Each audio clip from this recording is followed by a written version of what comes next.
అతి భారీ భూకంపం రాబోతుందట. ప్రజలంతా అప్రమత్తంగా ఉండాలని అధికారులు హెచ్చరికలు జారీ చేశారు. భూకంపంతో పాటు సునామీ కూడా విరుచుకుపడుతుందనే ప్రమాద ఘంటికలు కూడా వినిపిస్తున్నాయి.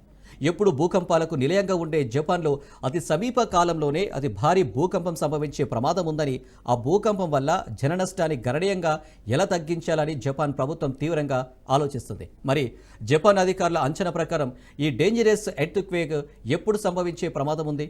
ఎంతమంది పోతారని వారు అంచనా వేస్తున్నారు? జపాన్ ఎర్త్క్వేక్ తర్వాత ఏ దేశాలు అప్రమత్తం కావాల్సి ఉంది? దాని ప్రభావం మన మీద ఎంత పడుతుంది?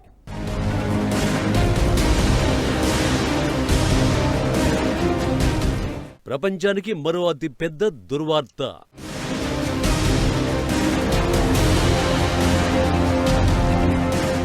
జపాన్ తీరంలో సునామీ సంభవించే ప్రమాదం.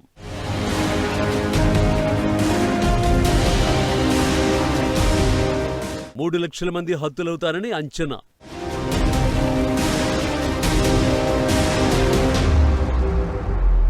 జపాన్లో భారీ భూకంపం సంభవించబోతోందట. గత ఆదివారం టోంగా తీరంలో రిక్టర్ స్కేల్పై 7 పాయింట్లుగా నమోదైనప్పటికీ ఎలాంటి భారీ నష్టం సంభవించలేదు. దీంతో జపాన్ ప్రభుత్వం కాస్త ఊపిరి పీల్చుకుంది. అయితే మయన్మార్, థాయిలాండ్లో కూడా అదే భూకంపం 7.7 మ్యాగ్నిట్యూడ్గా నమోదైంది. భారీ నష్టాన్ని మిగిల్చింది. మయన్మార్లో వేలాది మంది చనిపోయారు. థాయిలాండ్లో 30 అంతస్తుల భవనం కూలిపోయింది. ప్రపంచానికి ఈ భూకంపమే ఇప్పుడు మరిన్ని షాకింగ్ వేవ్స్ పంపిస్తోందంటున్నారు జపాన్ సీస్మాలజిస్టులు.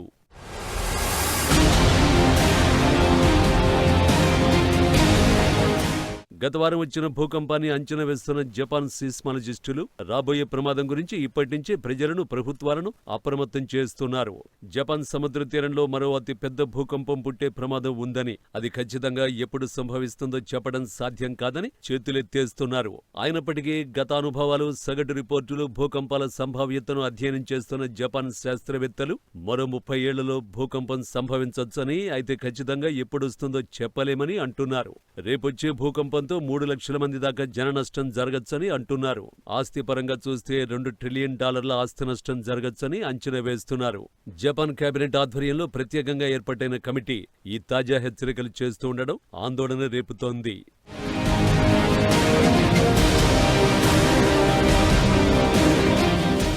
నిజానికి జపాన్ భూకంప నిపుణులు తాజా ప్రమాదం గురించి ఇప్పుడే కాదు, 2014లోనే ప్రభుత్వాన్ని అప్రమత్తం చేశారు. ఆనాటి రిపోర్టుకే ఇప్పుడు మరింత ఖచ్చితత్వంతో కూడిన సమాచారాన్ని జతచేసి అప్డేషన్ ఇస్తున్నారు. సముద్రంలో 800 కిలోమీటర్ల లోపల భూకంపం సంభవించవచ్చని, సముద్రంలో ఉన్న లోతైన అఖాతంలో పుడుతుందని అంచనా వేస్తున్నారు. టోక్యో పశ్చిమ తీరం నుంచి క్యూషు అనే ద్వీపం దాకా విస్తరించి ఉన్న షిజోకా అనే అఖాతంలో ఈ భూకంపం పుడుతుంది అంటున్నారు. భూకంపం సముద్రంలో పుడుతుంది కాబట్టి సునామీ సంభవిస్తుందనే హెచ్చరికలు కూడా జారీ చేస్తున్నారు.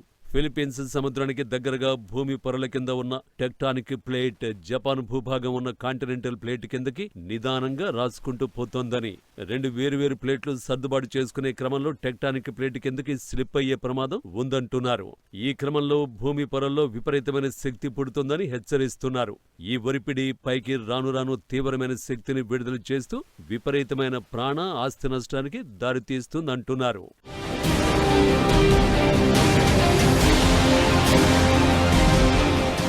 రేపు ఏర్పడబోయే భూకంపం వల్ల దాదాపుగా 3 లక్షల మంది రాలిపోయే ప్రమాదం ఉందని చెబుతున్నారు. అయితే అందులో 2,20,000 మంది దాకా భూకంపం వల్ల చనిపోతే, భవనాలు కూలిపోవడం వల్ల 75,000 మంది దాకా చనిపోతారు అంటున్నారు.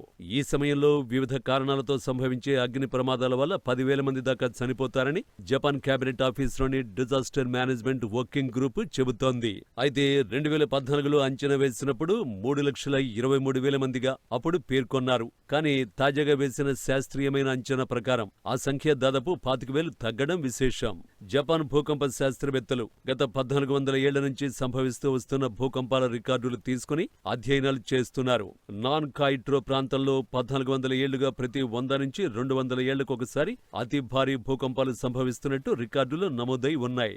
ఈ క్రమంలో చివరిసారిగా 1946లో భారీ భూకంపం సంభవించిందట.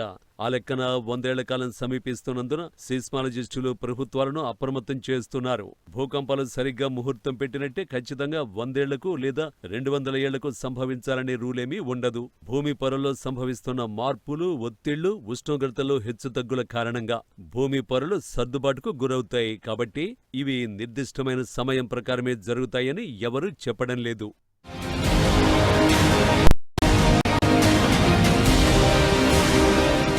గత ఆగస్టులో జపాన్ సీస్మాలజిస్టులు భూకంప హెచ్చరికల్ని, సూచనలను జారీ చేశారు. 2011లో జపాన్లో ఫుకుషిమా న్యూక్లియర్ డిజాస్టర్ సంభవించింది.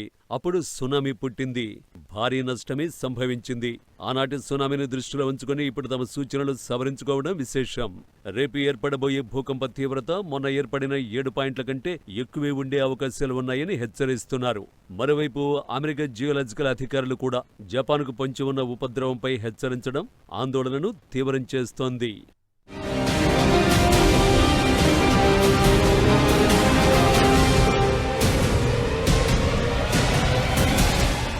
ఇక తమ ప్రజల్ని కాపాడుకోవడానికి జపాన్ ఆఘమేఘాల మీద నూతన పంథాలు, మార్గాలు అన్వేషిస్తోంది. భూకంప కేంద్రం నుంచి 300 కిలోమీటర్ల వరకు భూకంప తరంగాలు టోంగా తీరం వెంట ప్రయాణిస్తాయని చెబుతున్నారు. భూమి పొరల్లో ఉండే ప్లేట్స్ ఏ స్థాయిలో బెసుగుతాయో అంచనా వేయడం కష్టమంటున్నారు. ఆ ప్లేట్లు బెసిగే తీవ్రతను బట్టి భూకంపం, సునామీ తీవ్రత ఆధారపడి ఉంటుంది అంటున్నారు. ప్రజలు రిస్క్ ఏరియాస్ లో ఉండొద్దని, ఇప్పటి నుంచే అవసరమైన స్థలాల గురించి ప్లానింగ్ లో ఉండాలని చెబుతున్నారు. దిగువ ప్రాంతాల్లో ఉండే జనావాసాలను ఖాళీ చేయాలని, ఎత్తైన ప్రదేశాలకు వెళ్లిపోవాలని సూచిస్తున్నారు. ఒకవేళ ఎత్తైన బిల్డింగులో ఉండాల్సి వస్తే కనుక చాలా బలమైన 3 అంతస్తుల గల బిల్డింగ్స్ లోనే ఆశ్రయం తీసుకోవాలని చెబుతున్నారు. అంతకు మించిన అంతస్తుల భవనాలు శ్రేయస్కరం కాదంటున్నారు. మరోవైపు వేర్వేరు పనుల మీద సముద్రంలోకి వెళ్లిన వారు తీర ప్రాంతాలకు సమీపంలో ఉండవద్దంటున్నారు. సముద్రం లోపలికి వెళ్లిపోవాలని సూచిస్తున్నారు. తదుపరి హెచ్చరికలు వచ్చేదాకా సముద్ర తీరానికి చాలా దూరంలోనే ఉండాలని చెబుతున్నారు. ముందుగా భూకంపంతో పాటు సునామీ కూడా ఉంటుందని హెచ్చరించినప్పటికీ సవరించిన సూచనల్లో సునామీని తొలగించడం విశేషం. అంటే ఈ భూకంపం సముద్రంలో కాక భూభాగం మీద వస్తుందన్న అంచనాలు ఉండొచ్చేమోనన్న అభిప్రాయాలు వినిపిస్తున్నాయి.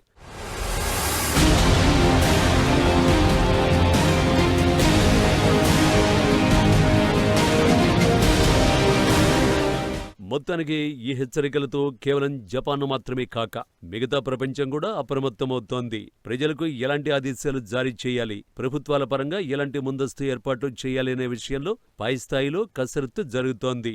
మరోవైపు ఇటీవలే మయన్మార్లో వచ్చిన భూకంపంతో జరిగిన భారీ నష్టానికి భారత్ కూడా మానవీయ కోణంలో స్పందించింది.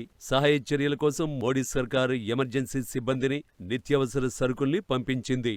అలాగే మయన్మార్ భూకంపాన్ని సూచనగా తీసుకున్న భారత్ ఆ భూకంప తీవ్రతను నిశ్చితంగా అధ్యయనం చేస్తోంది. ఇప్పటికే పలుమార్లు హిమాలయ ప్రాంతాల్లో భూకంపాలు సంభవించాయి. ఉత్తరాదిన పలు రాష్ట్రాలకు నష్టాన్ని మిగిల్చాయి.